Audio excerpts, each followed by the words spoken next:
Bonjour les promoteurs millionnaires. À présent, vous venez de terminer de regarder le module où on vous parle du plan local d'urbanisme, on vous parle des conséquences du permis de construire. Maintenant, il est grand temps d'appliquer cela de manière concrète avec notre partenaire, Monsieur Grégory, qui est architecte. Donc, ce qu'on va faire, c'est que vous allez prendre le PLU et nous, ici, on va prendre un cas concret pratique pour vous faire comprendre exactement comment cela se passe lorsque vous allez travailler avec un architecte. Donc, on est en présence de quelques élèves que vous pouvez voir ici. N'hésitez pas à poser des questions en dessous des commentaires. De toute façon, je pense que vous avez pas mal de questions à poser et tout le monde se pose toutes les questions nécessaires. N'hésitez pas. Alors, Greg, je te laisse faire ton cours et je suis là au cas où tu as besoin de moi. Je ne suis pas très loin. Donc, vas-y, c'est parti. Tout d'abord, merci Richard pour ton invitation. Pas de souci. C'est avec grand plaisir qu'on a organisé donc ce cours de façon tout à fait spontanée et professionnellement. Donc le cours d'aujourd'hui, comme tu l'as dit, va se finaliser par des croquis, comment on monte un plan de masse pour une faisabilité à partir d'un PLU. Quand je me permets d'être de côté, surtout comment on travaille avec un architecte. Ça, c'est aussi une question qui est très importante des élèves. Ils veulent savoir comment cela se passe concrètement, comment ça coûte, il y a des contrats, il n'y a pas de contrats, il y a des contraintes, pas de contraintes. Donc voilà, c'est vraiment le cœur de ce cours aujourd'hui. C'est justement le premier acte, avant de passer justement à la faisabilité, travailler avec un architecte, une introduction sur la figure de l'architecte, savoir ce que les gens entendent par architecte, depuis le départ jusqu'à aujourd'hui. D'ailleurs, j'ai pris un architecte dont tu as déjà parlé, Fernand Pouillon, qui est un architecte assez hors du commun, on va dire, très intéressant. Bien sûr. Alors ça sera bref, parce qu'on ne va pas faire un cours d'histoire, mais vous allez voir pourquoi je vais faire le lien là-dessus. Le contexte, très important de savoir dans quoi on se situe. Donc le contexte, quand vous travaillez avec un architecte, c'est le processus de projet. Depuis, si vous voulez, la conception jusqu'à la réalisation clé en main. D'accord. Alors je vais te laisser faire ton cours parce que là je vois que tu es déjà parti. Alors simplement c'est vrai que moi j'ai l'habitude, j'adore les caméras, j'adore la vidéo, j'adore le monde du cinéma. Donc il faut que je regarde la caméra. C'est ça, c'est-à-dire qu'en fait tu as plusieurs personnes aujourd'hui, tu en as beaucoup. Tu vois, moi qui suis là, qui t'observe de loin, tu vois Quentin qui est derrière, qui fait partie de mon équipe de tournage, et tu as les élèves qui sont là à droite, donc forcément il faut aussi les regarder de temps en temps, et surtout tu as les membres de l'académie qui nous regardent derrière leur canapé, et donc ils ne veulent pas se sentir délaissés, donc il ne faut pas les oublier aussi. Okay, merci beaucoup. Bon, merci je suis là, c'est que tu as besoin de moi, je suis là. Okay, merci pour ce rappel. Oui, comme Richard le sait, j'enseigne aussi, mais j'ai l'habitude de parler à des humains dans des classes, on va dire, classiques.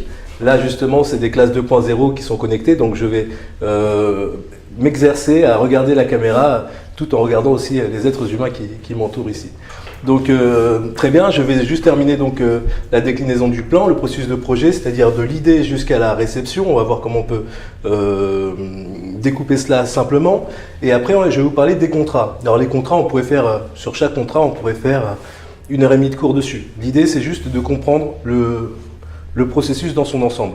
Et ensuite, rien ne pourrait empêcher, si vous êtes curieux, d'approfondir le sujet. Donc voilà, je vais commencer par faire un tour de table pour vous connaître un peu plus. Est-ce qu'on peut commencer par vous? Je m'appelle Mohamed et je suis très intéressé par la promotion immobilière et l'environnement immobilier. Et je suis très heureux et satisfait, voire honoré d'être ici présent. Et qu'est-ce qui vous a emmené ici? La curiosité et surtout un projet à terme de réaliser un projet de construction. D'accord, très bien. Et il est quand même très important de se former avant de passer à l'action. Et je pense qu'ici c'est une très bonne école. Et sans indiscrétion, vous êtes déjà dans un secteur qui se rapproche de l'immobilier? Non, du tout. Je suis dans un secteur administratif, donc dans l'administration, donc ça n'a rien à voir. Mais toutes les qualités sont bonnes dans la promotion et dans la construction. Parce que c'est un milieu très polyvalent. Vous allez voir qu'il suffit juste de les transposer, on va dire. D'accord. Merci. Bonjour, donc je m'appelle Vivien. Enchanté. Donc je travaille dans le génie climatique depuis une dizaine d'années. Actuellement, j'ai un bureau d'études.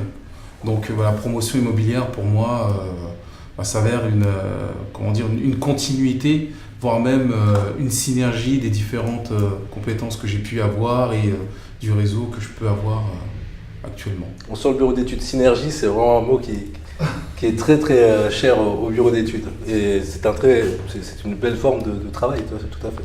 Merci en tout cas.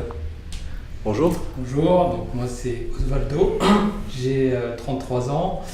Je m'intéresse à l'immobilier déjà depuis des années. Je pense que je suis né avec une brique dans le ventre, donc du coup, depuis ado déjà je m'y intéressais. Quand j'ai eu l'âge légal pour pouvoir investir, j'ai commencé à investir. J'ai commencé petit, aujourd'hui j'ai des appartements, des parkings, mais je m'intéressais à la promotion construction, et puis je suis tombé sur une vidéo de Richard, du coup voilà, j'ai rempli un formulaire, il m'a recontacté, j'ai trouvé la démarche intéressante, donc voilà, c'est pour ça que je suis là aujourd'hui. Pourquoi la promotion construction? Parce que je m'intéresse beaucoup à ce que ça peut rapporter, bien sûr, et puis sur les gains assez rapides qu'on peut faire dans l'immobilier. Voilà. D'accord, avec des idées très précises. Merci. Très bien, à mon tour, je vais me présenter, c'est la moindre des choses. Donc, je m'appelle Grégory Jean Bahonda, je suis architecte, diplômé d'État à HMO NP, donc habilité à la maîtrise d'œuvre en son nom propre. On pourra reparler justement de ces appellations-là. Ça fait 10 ans que j'exerce. J'ai eu un parcours, on va dire, plutôt atypique, parce que je suis passé, après un long cursus en bac pro, études de prix, gestion organisation de chantier, et j'ai fait la passerelle avec une école d'architecture. Et en rentrant en école d'architecture, j'ai rencontré mon épouse avec qui je travaille, avec qui nous formons l'ADN de notre agence Juste Mesure, et on a monté notre entreprise dans les quelques mois où on s'est rencontrés. Voilà. Et depuis, on travaille comme ça. Et ça se passe très bien, de façon autonome et spontanée dans l'état d'esprit. Tu peux juste repréciser ton site internet, ton entreprise, pour que les gens sachent où te retrouver finalement s'ils veulent prendre contact avec toi. Avec plaisir. Alors c'est justemesure au pluriel.fr. Le mail est justemesure au pluriel @gmail.com. Voilà, tout simplement. Bon, le parcours étant long, on pourrait raconter beaucoup de choses, mais c'est pas non plus la cible de cet entretien d'aujourd'hui. On va commencer tout simplement par introduction sur la figure de l'architecte. Et je vais commencer déjà à vous poser la question pour vous. Qu'est-ce qu'un architecte? Qu'est-ce que vous attendez d'un architecte? Qu'est-ce que cela, chez vous, peut évoquer?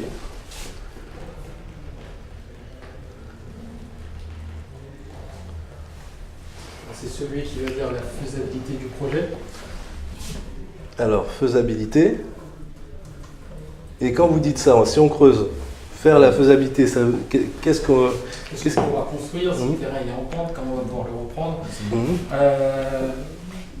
Les choses qui vont faire que le bâtiment il sera stable, les fondations, voilà. On va appeler ça reconnaissance du terrain. Oui. C'est très intéressant, on va en parler, on peut m'en parler de façon spontanée. C'est très intéressant parce que, si vous voulez, un architecte va travailler avec un maître d'ouvrage qui sera le client. Et je dis souvent à mes clients qu'il y a plusieurs maîtres d'ouvrage en vrai. Il y a le maître d'ouvrage direct qui est le client qui va débourser pour faire le projet, qui va faire le programme. Il y a un second maître d'ouvrage qui serait, à votre avis, qui d'ailleurs? C'est l'architecte. Non, parce que si vous voulez, l'architecte serait une sorte d'outil qui doit recevoir un programme. Si on doit très clairement définir la relation entre un maître d'ouvrage et un maître d'œuvre, on va commencer par le maître d'ouvrage et après vous allez comprendre quel est le rapport qu'on a. Et ça sera important en tant que promoteur. Vous avez l'importance de, peut-être vous le savez déjà, vous avez des idées là-dessus?